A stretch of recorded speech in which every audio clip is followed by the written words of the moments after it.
Mel Kiper had me listed as like the 5th best fullback in college, and I played tight end. So I always have a little bit of a thing for mock drafts. I want to hear your thoughts on Super Bowl 59. Was it how you thought it was going to go down? What was your biggest takeaways from that game? I think the only people that thought it might go down that way are Philly fans. I don't think anyone else thought it could possibly go that way. No, I mean, seeing the score was like 34-0, 34-6 at one point. Yeah, I don't think anybody saw that one coming. I think the Eagles defense just played at an incredibly high level. You know, they took advantage of the turnovers when they were there in front of them. They didn't, miss any opportunities. And the D-line played incredible. And when you have a D-line that's playing like that, with the rhythm like that, getting 6 sacks with no blitzes, I think that makes it a pretty easy day on your play calling as a defensive coordinator and your DBs. It's like there's not really a lot of targets coming downfield. So I think the Eagles defense, MVP of the game, and nothing to take away from the Eagles offense. They did everything they had to do. But when you can suffocate the Chiefs offense and then take advantage of the pressures that they do, I thought the Eagles just played such a clean, great game. Right. And so do you see the Eagles as that top threat against you guys in the NFC next season too? I mean, I would just say as Super Bowl winners, I think, everyone's chasing after them. So including us. So whoever you are. Yeah, I think but I think there's going to be a lot of great NFC teams next year, and I hope that we're in the conversation with all those teams, fighting for a wonderful seed going to the playoffs next year. Great. I know the season didn't go as you'd hope, but obviously it's a clean slate now. What are some of those things that you're focusing on this offseason / heading into next season to help your team get back to the Super Bowl? Other than going to Disneyland and having fun things like that, what are you doing in this offseason? You know what? I'm back in Nashville. That's where I live. I like to train a lot. I build a whole facility on my property. So we just finished one with a group of guys out here that, unfortunately weren't in the playoffs, but it's kind of fun to have like the month of January off, because I haven't had it off since 2018. So it's been a while. And so having the month of January off to kind of let my body reset was fantastic. And to be able to train in February has been really fun. I think as a team too, like when you play until like February, late January, every single year, OTAs, they hit really quick. It's like, oh, I have to be back at football in 8 to 10 weeks. It's like, I'm not ready for that mentally. But when you're not playing in January or February, it's kind of like, I'm kind of ready to get back to football now. So it'll be kind of fun to see our team and everybody show up for OTAs, just kind of get that team camaraderie rolling again. So that's one thing I'm really looking forward to, because when you get everybody back, all the boys are back together, you're golfing after practice, you're hanging out, you're going to get dinners with the boys. That's really fun. That's how you build that team chemistry. And I'm not saying that's not the reason you win, but it definitely doesn't hurt. Right. And especially having that break where you can kind of just be like, love y'all from a distance, but now we're back in it. Let's do it. I get that. That makes sense.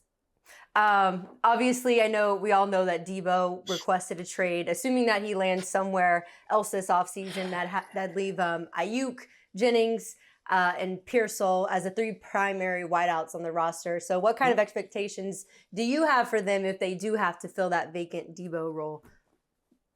Well, one, I don't think you can't really replace Deebo. I think he's one of the most unique players in the NFL because of what he can do. Well, one, he's like he's the best yak guy.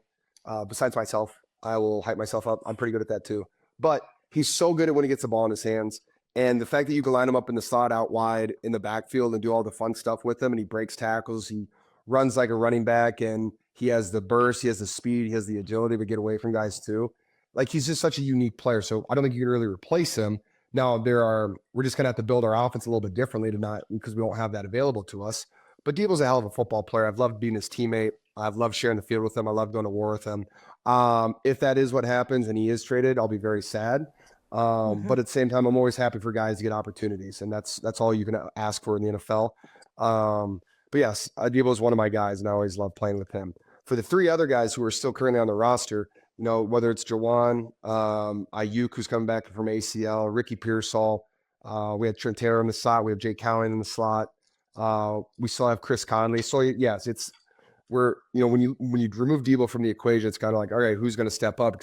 Specifically because Ayuk's not going to, probably, I would assume he's not going to play week 1. I don't really know. That would be awesome if he did. You got it, Ayuk. I believe in you. But Jawan Jennings has proved that he can play like a number 1 wide receiver. He had a game with 3 touchdowns, 170 yards. Like, he can go out there and do it. Just got a game plan for him, give him some opportunities. Ricky Pearsall had a game at the end of the year last year against the Lions where I think he had 140, 150 yards and a touchdown. So, like, we have guys that can produce. And then, one thing that we missed all of last year that would help the wide receivers is, hey, Christian McCaffrey will probably be back. And while, he like wasn't there for a lot of the year and, he wasn't on all the highlight reels and all that stuff, he'll be back. And I'm assuming he's going to come back kind of like angry because he missed last year, most of it. So I think we're going to get the best version of Christian McCaffrey. When you have a guy like Christian in the backfield who can run all the routes and still great in the run game, it opens everything up for our wide receivers. It opens everything up for me too. And so when that combination and with Coach Shanahan scheming it up, I think it's going to be a great recipe for success. Right. Sorry, that was a lot. I got excited. No, this is great. George, I know after football, you definitely will have a career opportunity in commentating. That I feel like that would be great for you if you ever want to do that. But no, thank you for the answer. Thank you. The draft is coming up, so obviously that means mock drafts. ESPN's Phil Yates, he came out with the latest mock draft yesterday and had San Fran taking Ohio State's offensive tackle Josh Simmons at number 11. Do you have any thoughts on that? Do you get into the mock drafts, or is there any position you're hoping the front office really prioritizes? Whose mock draft was it? Field Yates. I think he does a good job most of the time. Mel Kiper had me listed as like the 5th best fullback in college, and I played tight end. So I always have a little bit of a thing for mock drafts. Right. But let's see. I think they're fun. The only thing you can never really hey, is Tennessee going to draft somebody number 1, or are they going to trade back and then trade back again? Because I live in Nashville, right? So I get the newspaper now. All they ever talk about is the Titans, and I have different people talk about how they're trading the picks. No, they're going to trade this guy. So there's an infinite amount of mock drafts out there. You know what? I love, if the Super Bowl showed anything, it's if you have a really good offensive line and a really good defensive line, it doesn't matter what the other team has. It just doesn't matter. So if your offensive line is dominant and your defensive line is dominant, it doesn't really matter. So I think that's my goal. That has always been my goal. Let's line up the 5 best guys on offensive line and with a great tight end, and let's run the hell out of the football and protect.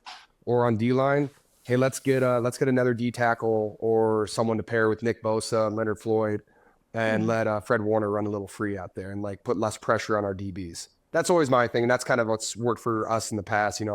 At one point in 2019, I think we had 7 first-round draft picks on our defensive line. I don't know how it happened, but it happened. And so I'd love to somehow get back to that again. Yeah. You mentioned the Super Bowl. Did you see the commercial with your fellow Iowa alum Caitlin Clark and Juju and all them? Did you see the commercial for Nike? Yeah. Oh yeah. How cool was that? I loved it. I'm a huge Caitlin Clark fan. My wife played basketball in Iowa, and so we're huge fans. She's wonderful. I actually got to see her down at the Super Bowl. We were at a Gatorade event together, so that was lovely. But yeah, I think just taking the time and I think they said that was their first Super Bowl in a long time. So kudos to them. But I think that commercial highlighted all those women is fantastic, and I can't wait to see kind of the more that they do this year, especially with the WNBA. I'm really looking forward to watching Caitlin more. What I'm really looking forward to is Golden State just got, I think it's pronounced the Valkyrie, or I could be pronouncing it incorrectly. I'm very excited about that because they drafted Kate Martin in the expansion draft, and that's an Iowa alumni as well. And so me and my wife will definitely be there supporting Kate, and I can't wait to get all my Valkyrie gear.